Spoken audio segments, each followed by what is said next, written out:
Ya, ya jumpa lagi dengan saya pada kuliah eh, pembangkit hidro pada kesempatan siang ini. Nah, sebelum kita lanjutkan materi kita, mungkin ada pertanyaan tentang materi yang di minggu lalu.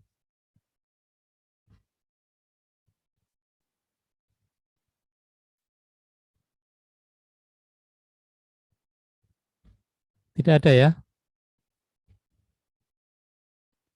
Berarti nggak ada masalah. Kalau tidak ada, berarti ini saya lanjutkan ke materi yang berikutnya, yaitu tentang masih ya, kita masih membahas desain hidrolik.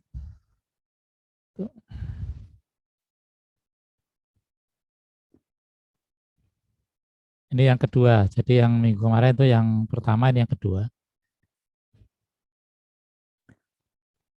Nah, di dalam eh, apa conveyance system ya kita kan tadi kemarin menemui atau sudah mengetahui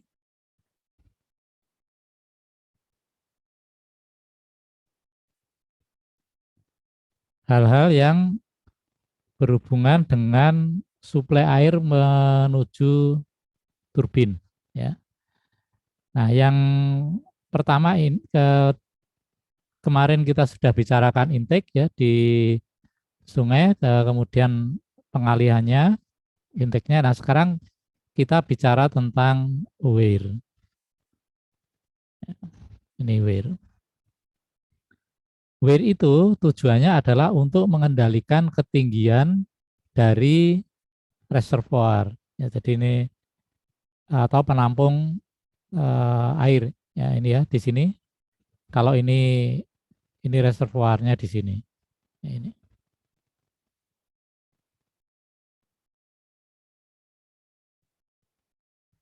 Dan ini weirnya ini. Ya, jadi dia diletakkan di tengah-tengah bendungan kecil. Ya, karena kita bicara small hydropower, ya bendungnya juga kecil dan ini ditaruh di tengah. Ya, ini yang dua ini di kanan kirinya sayap. Ya. Nah, tujuannya untuk ini mengendalikan jumlah yang ada di dalam reservoir ini, ketinggian permukaan air yang ada di reservoir. Kemudian kita lihat juga di sini ada macam-macam ini ya, ada tonjolan ini ya. Nah, terus kemudian ada ini tangga di sini. Nah, ini kira-kira tujuannya apa ini? Bentuknya nanti tujuannya seperti ini ya. Jadi bentuknya itu seperti ini. Jadi weir itu bentuknya seperti ini. Ya, ini. Sehingga air itu akan lewat begini. Ya, air lewatnya begini.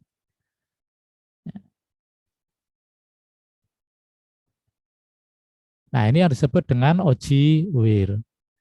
Yang di sini itu dianggap sharp, tajam ya, tikungannya tajam. Ya, karena ini terpotong di sini. Nanti kalau begini beda lagi, ini tidak tajam lagi. Ya. Kembali ke sini. Ini kira-kira apa ini? Kenapa kok harus diberi tonjolan-tonjolan ini? Kemudian masih diberi tangga lagi di sini. Kenapa nggak langsung saja gitu? Untuk memecah air, Mbak. Nah, memecah air tujuannya apa?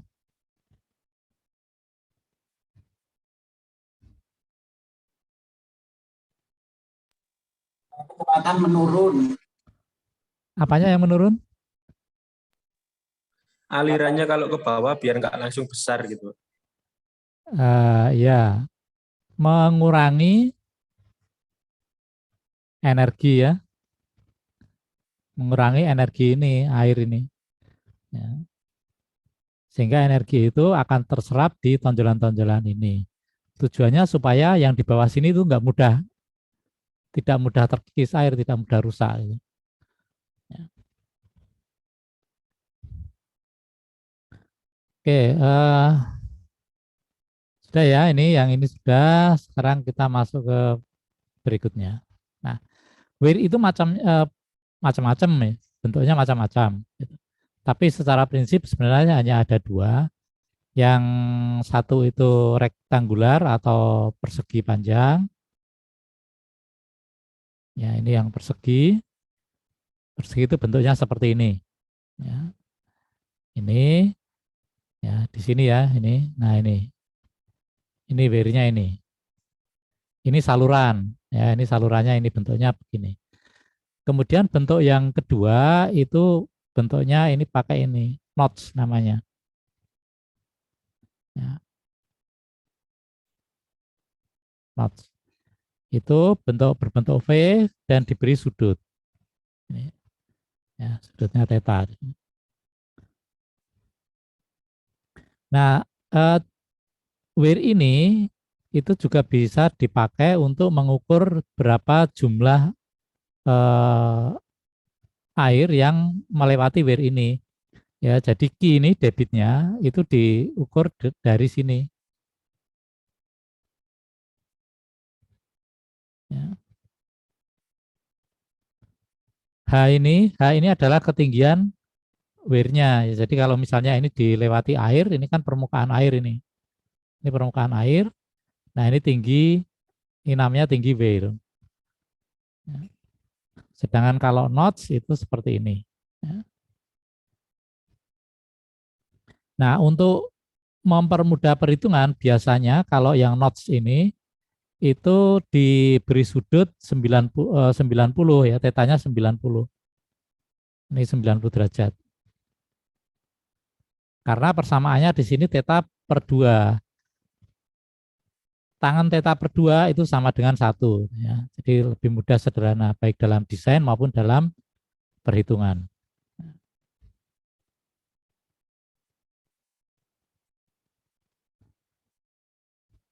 Nah, sekarang kita mendesain weir untuk bendung small hydropower. Ya. Jadi yang ini tadi, sub tadi ya, izin OG tadi. Nah, ini weirnya.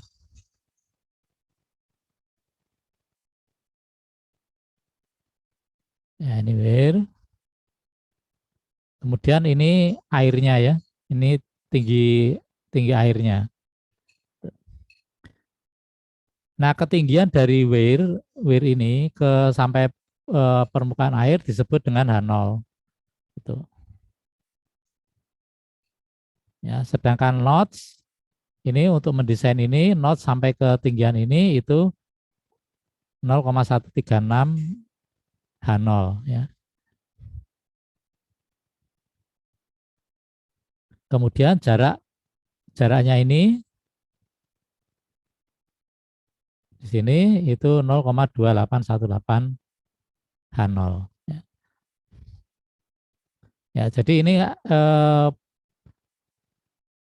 dimensi-dimensi yang harus diperhatikan ketika kita membangun weir di bendungan. Ya.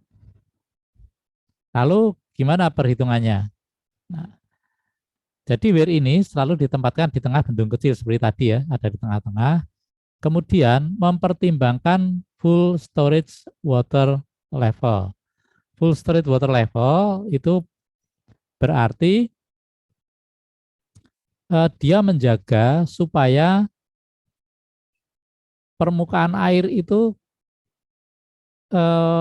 memenuhi reservoir. Jadi kalau misalnya ini weir, maka dia akan menjaga terus permukaannya di sini terus gitu ya. Karena kalau lebih dia akan tumpah gitu. Kalau kurang dia akan membendung supaya permukaan airnya naik. Yang kedua itu ini mempertimbangkan maksimum flood water level. Jadi kondisi pada saat debit air itu tertinggi. Ya. Nah, kalau level tertinggi itu dia harus membuang dengan aman, ya, membuang dengan aman melewati sini. Ya. Nah, kemudian persamaan dari yang diberikan oleh Waterways Experimental Station ini, persamaannya ini ya, Q sama dengan CL dikalikan akar 2GH. H ini tinggi weir, ya.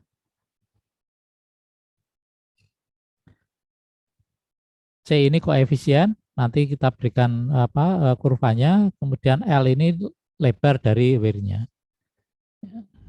H ini headnya. Ya.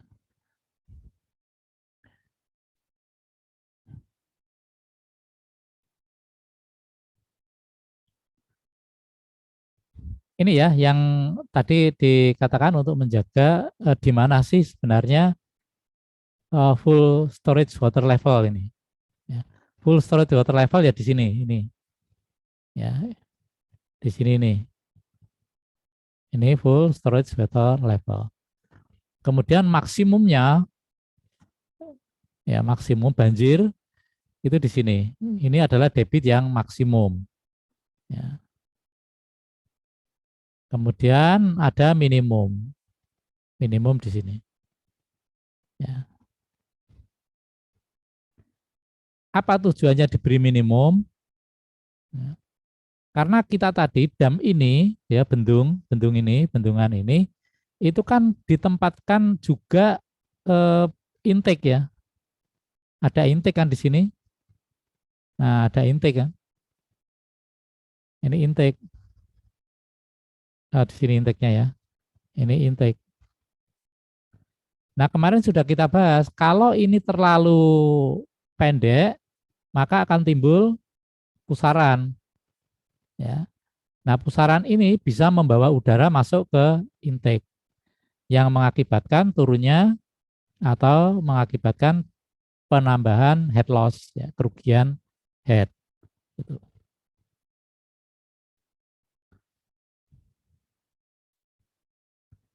Nah, ini tadi koefisiennya, ya. Ini adalah perbandingan yang di sini ya di sumbu X ini itu adalah perbandingan tinggi, ya, tinggi weirnya dibanding dengan H0-nya. Ya.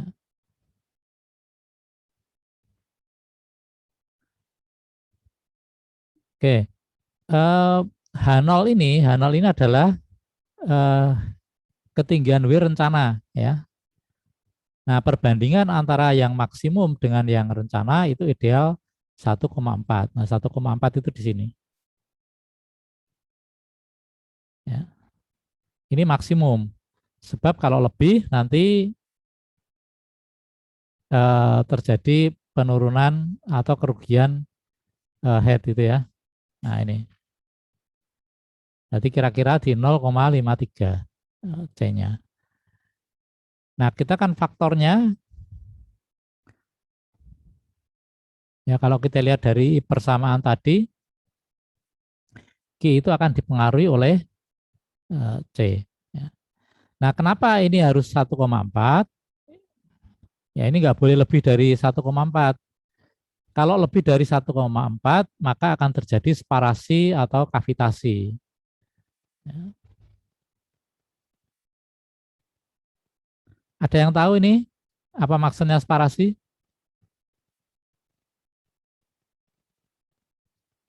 Atau ada yang tahu nih kavitasi apa?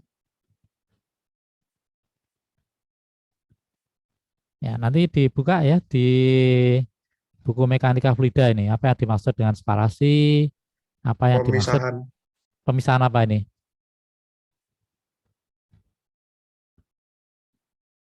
Ya, sparasi betul pemisahan. Maksudnya yang dipisah apanya?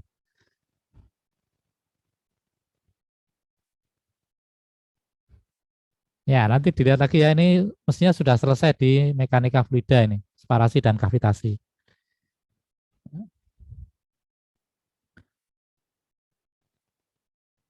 Nah, sekarang kita perhatikan juga di sini ya. Jadi kalau Q maksimumnya tadi pada pada eh, maksimum banjir tadi, ya, maka C-nya naik itu, ya. Kemudian kalau ini lebih rendah, ya C-nya turun. Nah, C yang lebih besar itu akan makin baik karena memberi kerugian yang lebih sedikit. Cuman batasnya itu di sini supaya tidak timbul sparasi dan kavitasi. Dua ini, sparasi dan kavitasi ini sifatnya merusak, ya, sehingga harus kita hindari. Nah, kalau supaya ini terhindar ini ya otomatis kita mengalami kerugian karena faktor C ini turun.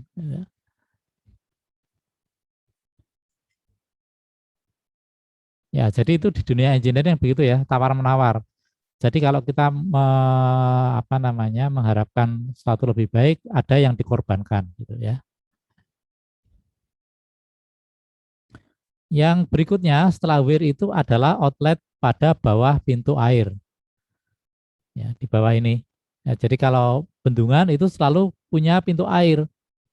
Ya, bentuknya ya ini pintu air gitu. Ini bisa terangkat, bisa digerakkan ke atas dan ke bawah. Nah, bentuknya seperti ini. Ya, jadi kalau ini dibuka, ya diangkat begini, maka air akan mengalir ke sini. Ya.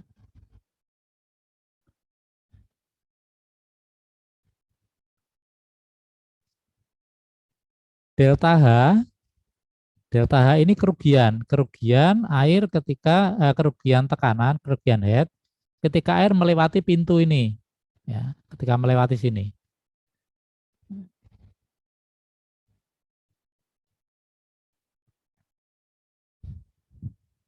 Ya, HR ini ada head ini HR.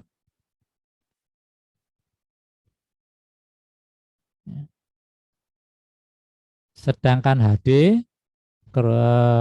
dihitung berdasarkan eh, kecepatan yang melewati di sini ya, ini V1 V ini. Ya. Nah, V itu dihitung dari kita ketahui sama ya, V Q sama dengan V kali A. Ya, A ini luas penampang, V ini kecepatan. Ya, kecepatan ini. Ya. Sehingga kalau kita hitung V itu sama dengan Q per A. Nah, sedangkan kerugian akibat bukan kerugian ya, head sisa head yang melewati pintu ini itu kan dari potensial di sini menjadi kinetik di sini. Ya, itu besarnya setengah gitu ya, setengah V kuadrat per G. Gitu. Ya. Sedangkan V tadi Q, Q per A. Ya, sehingga persamaannya berubah menjadi Q kuadrat per 2G A kuadrat. Ya, itu. Jadi kalau kita mau menghitung berapa rugi-rugi headnya, ya ini tinggal kita balik. Kalau rugi headnya itu delta H, sini, itu sama dengan HR min HD. Ya. Jadi HD ini adalah head yang keluar dari pintu, ya dari pintu air. Oke, ada pertanyaan sampai sini? Jangan menunggu sampai selesai kalau ada pertanyaan. Ya. Nah, pintu yang bawah ini, pintu air yang di bawah ini, itu sebenarnya tujuannya adalah untuk mengurangi jumlah air yang ada di reservoir. Ya, digunakan untuk menguras. Misalnya di situ di bawah ada endapan-endapan, yaitu dikuras. Ya. Kemudian juga tujuan yang lain itu untuk mengurangi tadi ketinggian weir tadi. Jadi kalau banjirnya terlalu besar dan mengancam bendungan, maka pintunya dibuka. Ya. Nah, seberapa besar keluarnya air dari pintu, dari bagian bawah pintu, itu persamaannya ini. Ya. S ini luas penampang. Penampang itu ya. Ini faktor ya. Oke, ini selisih dari head ya. Sehingga untuk mengurangi reservoir itu adalah key inlet dikurangi key outlet. Key outletnya kan ini. Ya. Kenapa kita harus menghitung key inlet? Ya karena air dari sungai itu kan nggak pernah berhenti, ya, kecuali intake-nya kita tutup.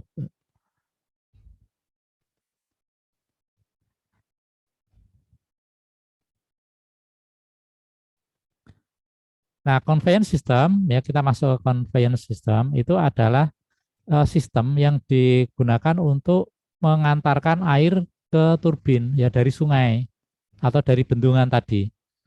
Ya. Nah, konstruksinya itu bisa berupa campuran kanal dan pipa atau pipa yang bertekanan atau murni menggunakan pipa. Ya, bentuknya ada dua macam, ya, seperti ini. Ya, ini tadi bendungan kecil tadi, ini bendungan kecil. Ya, ini menggunakan kanal. Kanal itu saluran terbuka ya, saluran terbuka di sini. Nah, kalau saluran terbuka itu menggunakan 4B. 4B itu tadi fungsinya untuk mengendapkan segala macam ikutan ya, dari yang lumpur, kerikil, kemudian daun, ya, sana. Nah, dari sini, dari 4B ini baru diteruskan ke powerhouse, ya, di mana turbin itu berada di sini, turbin. Nah, sistem yang kedua itu menggunakan pipa, ya, menggunakan pipa. Semua kotoran disaring di sini. Ya. Kemudian ini diberi search tank. Search tank itu ada yang tahu nih, search tank ini tujuannya apa nih?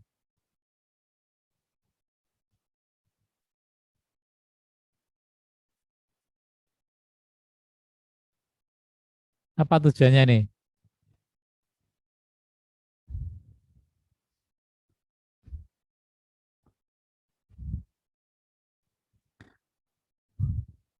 Ya, search tank itu tujuannya adalah untuk mencegah tekanan lebih. Ya.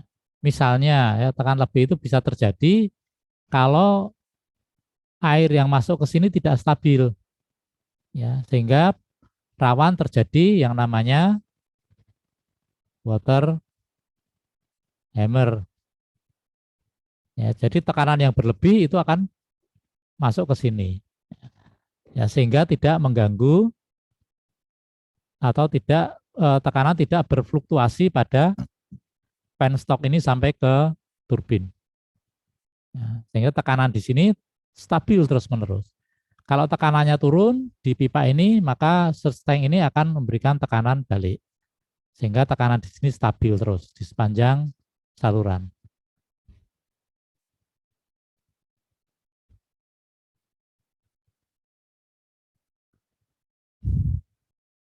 Nah, ini contoh ya, contoh rancangannya. Uh, yang ini, jadi tadi untuk pipa itu mengikuti apa ya, mengikuti kontur atau mengikuti lekak-lekuk dari permukaan bumi. Ya, jadi ini permukaannya seperti ini memang ini. Jadi mengikuti begini. Ya, ini mengikuti begini. Penstoknya juga sama, ini pipanya juga begini. Ya, pipanya begini. Ya.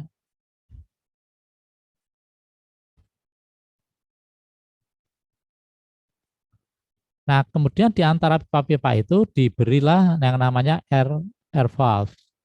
Ya, jadi yang segitiganya ini menunjuk ke atas itu air valve.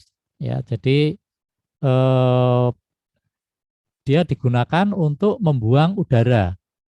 Ya, ini membuang udara yang ikut masuk ke dalam pipa.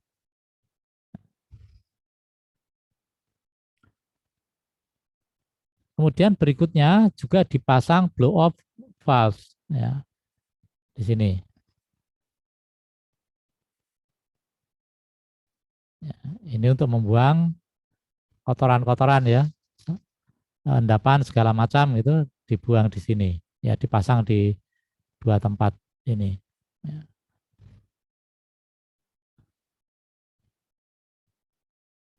Nah, kalau kita perhatikan di bendungan, di bendungan ini, ya, di bendungan ini H maksimumnya segini headnya. Ya. Sedangkan ini tidak miring ya sebenarnya. Ini kan hanya menunjukkan kepada kita titik ini itu seperti apa. Ini sebenarnya kan ada 3 titik. Jadi kalau kita buat seperti ini, ya, nah seperti ini ya,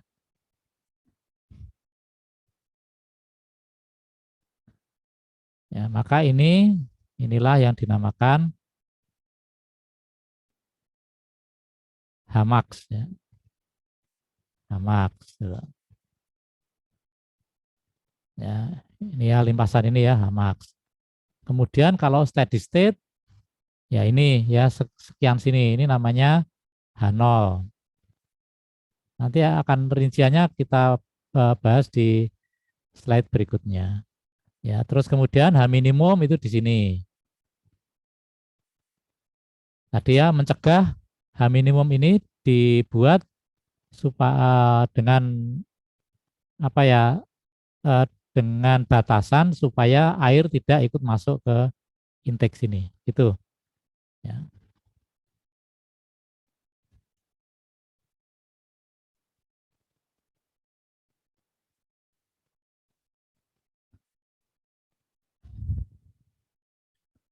Nah, ini ya. Ini reservoirnya di sini. Ini adalah intake di sini. Ya, ini intake. Ya. Ini tail race ya, atau permukaan air yang keluar ya, yang di luar setelah turbin di sini. Ya. Nah, inilah yang disebut dengan gross head. Ini yang kemarin kita pakai untuk menghitung potensi pembangkit ya. Berapa daya yang bisa dibangkitkan. Ya. Jadi selisih antara permukaan di sini dan permukaan di sini ya.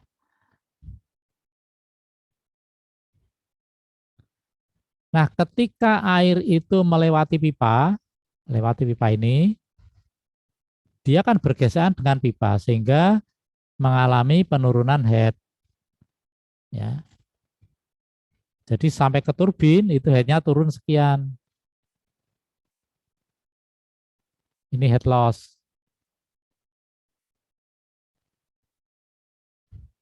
Ya. Kemudian ketika keluar itu juga sama. Ketika keluar juga mengalami kerugian di sini. Ya, besarnya berapa? Besarnya adalah ini. Ya, besarnya tadi P kuadrat per 2G. Nah, dengan demikian head head netonya itu di sini. Ya, setelah turun ini sampai ke turbin. Ya, ini sampai ke turbin. Ini namanya net head.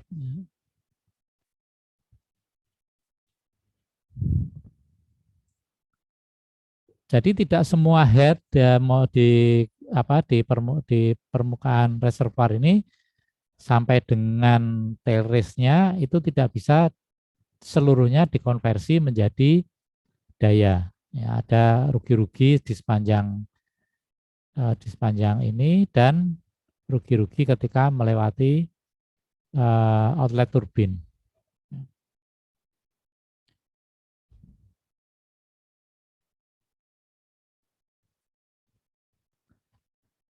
Nah, delta HF itu dihitung ini ya, ini head loss-nya. Jadi ini head loss.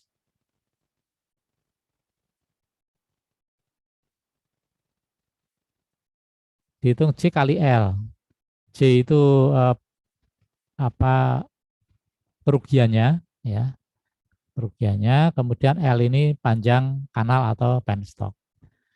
Nah, ini bisa diperoleh dari diagram Moody. Diagram Moody itu menggunakan persamaan ini. Ya. Ini tahanan faktor gesek dari Moody. Ya. D-nya ini diameter.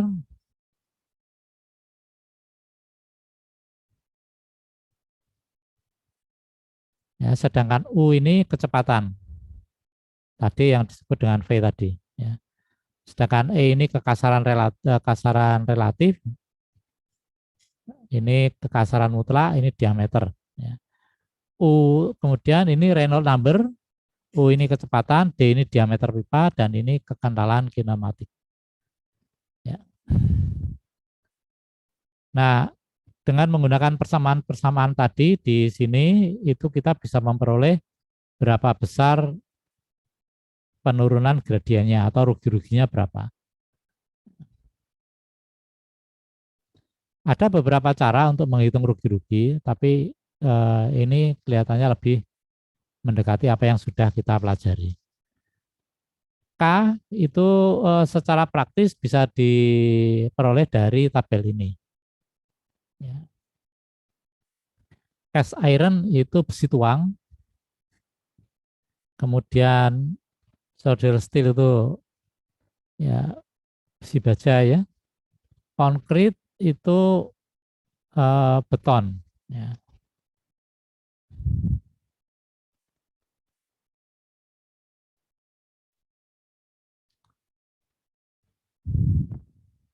Nah, pemasangan instalasi pipa itu kan tidak selamanya eh, diameternya sama. Kadang-kadang bisa membesar, kadang-kadang bisa mengecil. Ya. Nah, kalau kita mengecil nah, seperti ini, ya. Kalau membesar seperti ini, dari kecil pipanya menjadi besar. Nah, untuk menghitungnya, ini expansion, ini contraction. Ya. Ini diperlukan yang namanya hydraulic radius. Hydraulic radius dihitung dari luas penampang dibagi dengan keliling basahnya.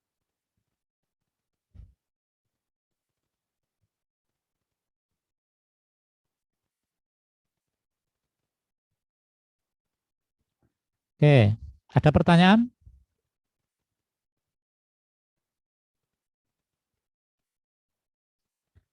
Tidak ada. Ya. Nah, kalau yang di sini, ini sudah pasti ya, untuk harga harga faktornya ini, ya, ini sudah pasti. Kalau conical, kalau rounded, rounded ini ya, yang rektangular ini tajam itu. Rektangular ini tajam. Kalau rounded itu begini. Ya, ini rounded. Sedangkan conical itu begini. Ya, ini conical. Nah, kemudian ada juga yang memberi sudut. Nah, ini misalnya begini. Nah, gitu ya. Sedangkan yang ekspansi, faktornya itu dihitung menggunakan persamaan ini saja. Ya, ini persamaan praktis. Jadi meskipun Anda kalau di buku mekanika fluida akan menemui banyak sekali harga K ini, ya harga ini biasanya disebut dengan K. Ya. K ini nanti juga akan kita temui pada saat kita menghitung rugi karena fitting. Ya.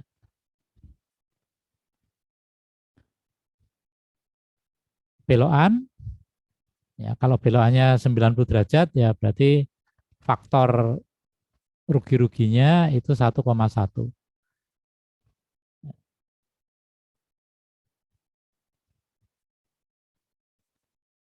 Nah, ini ada separasi di sini nih, di belokan ini ya. Ini juga ada separasi. Kalau yang tadi,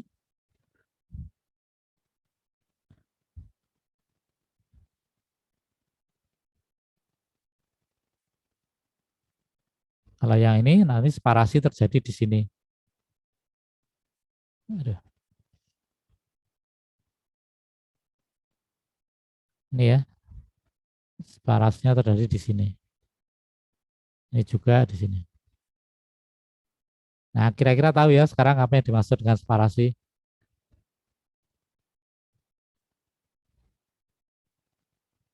Oke, yuk sampai di sini. Ada pertanyaan?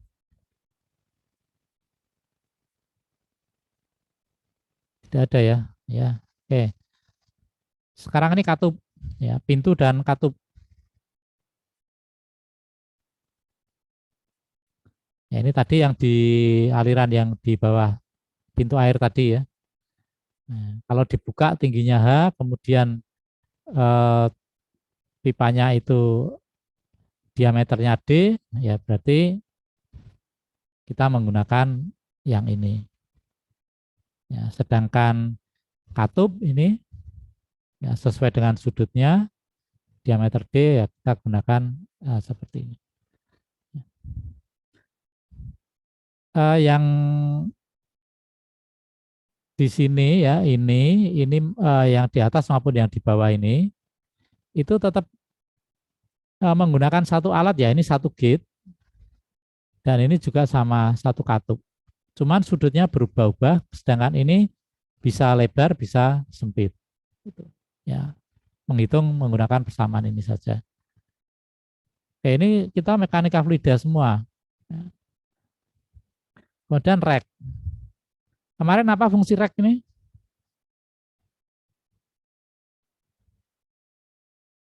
Yuk, apa yuk?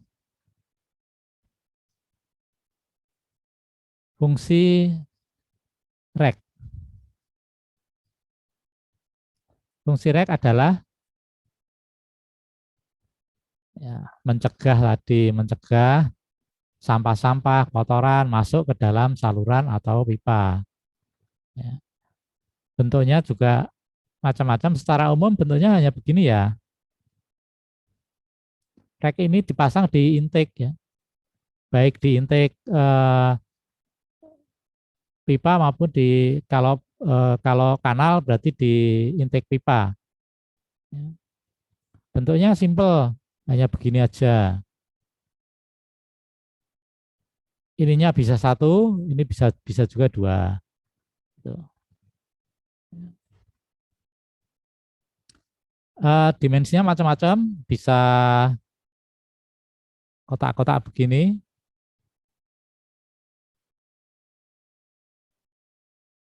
ya airnya mengalir ke sana ya, gitu. Ya bisa juga eh, lingkaran atau ini oval atau kerucut. Ya. Tingginya ya tinggi H dan ini dimensinya ini C, kemudian jarak antar ininya A. Ya. Maka persamaannya menggunakan ini. Ya. Alfa ini adalah sudut dari barnya. Jadi misalnya begini loh. Coba kita lihat di gambar berikutnya ya.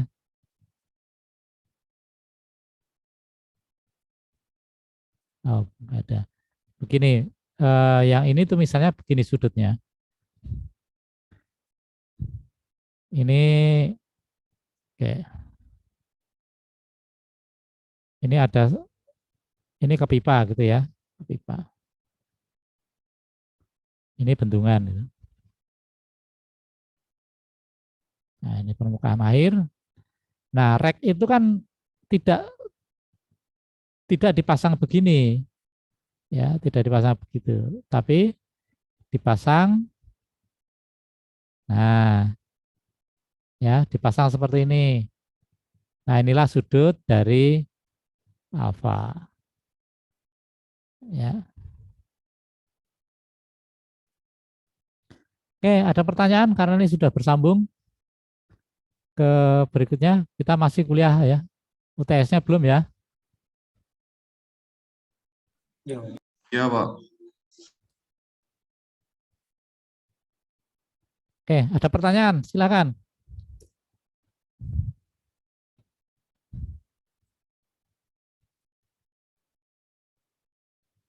Ada kesulitan mengikuti kuliah ini?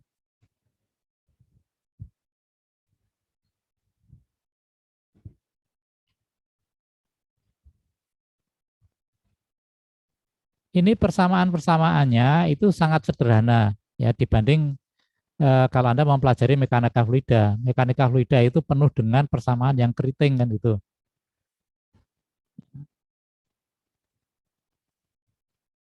Ini semua sudah disederhanakan.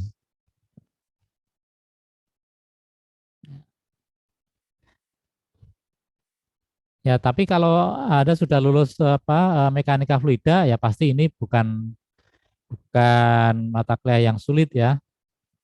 Mudah saja gitu.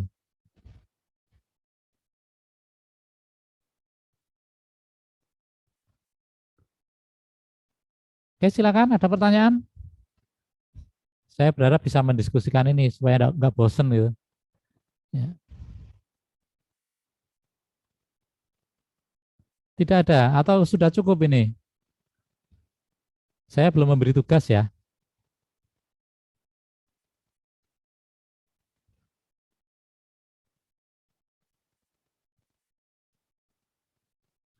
Oke, nanti Anda renung-renungkan gitu. Intinya begini, intinya pada akhir kuliah nanti itu Anda harus bisa membayangkan, bisa memberi penilaian, bisa memberi saran pada hasil feasibility study yang disajikan gitu. Ya. Bisa juga Anda ini menjadi bekal ketika Anda melakukan survei ya, atau menjadi tim feasibility study small hydropower ini. Itu tujuan akhirnya. Ya. Jadi dari awal-awal berbagai jenis hydropower, ya, kemudian jenis-jenisnya apa, kategorinya bagaimana, pertimbangannya apa gitu ya. Sampai sekarang ini kita menginjak kepada desain. Ya.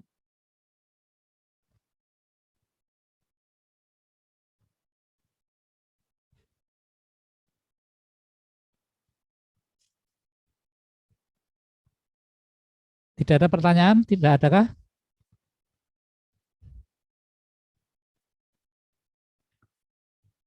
Kelihatannya tidak ada ya?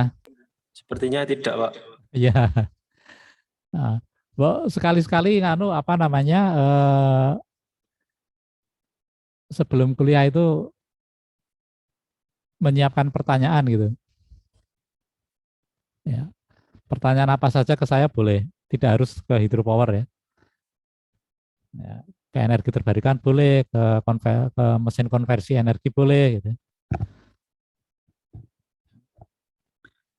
Baik, saya kira cukup dulu ya untuk pertemuan kita pada siang hari ini. Ya, selamat siang. Eh, saya tutup. Wallahul muwaffiq ila aqwamit thoriq. Assalamualaikum warahmatullahi wabarakatuh. Waalaikumsalam warahmatullahi wabarakatuh. Waalaikumsalam, menjawab kabeh. Saya tutup ya kelasnya.